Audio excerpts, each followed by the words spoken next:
मदीने की एक गली से हुजूर का गुजर हुआ तो एक ऐसा घर बन रहा था जो तर्ज तामीर हुजूर को किसी वजह से पसंद नहीं थी। तो आका करीम ने गुजरते हुए पूछा, ये किसका घर है? तो कहा फला अंसारी सहाबी का। हुजूर अलैहिस्सलाम ने कुछ नहीं कहा, गुजर गए।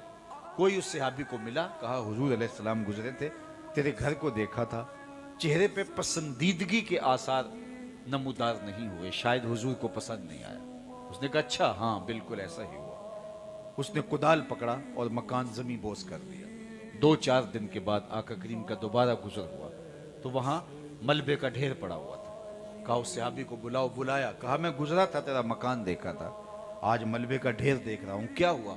कहा हुजूर मैंने खुद गिराया है। फरमाया क्यों?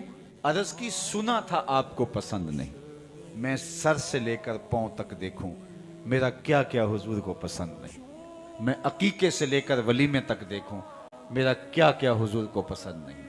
मैं घरेलू जिंदगी से लेकर के कारोबार तक देखूं, मेरा क्या क्या हुजूर को पसंद नहीं। मैं निजी से जिंदगी से लेके उमूर सियासत तक देखूं, मेरा क्या क्या हुजूर को पसंद नहीं। कहा कि अगर उनके तरीका हयात को इख्तियार नहीं करता तो अपनी जुबान से उनका नाम मैला न करना।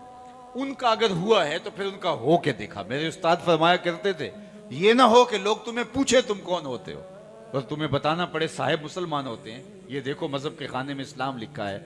आप फरमाया करते थे साहिब न किसी को पूछने की नौबत आए न तुम्हें बताने की जरूरत। तुम्हारी वज़ाकता तर्ज जिंदगी ऐसी होनी चाहिए, तुम दूर से आ रहे हो, लोग कहें वो देखो हुजूर का गुलाम आ रहा है।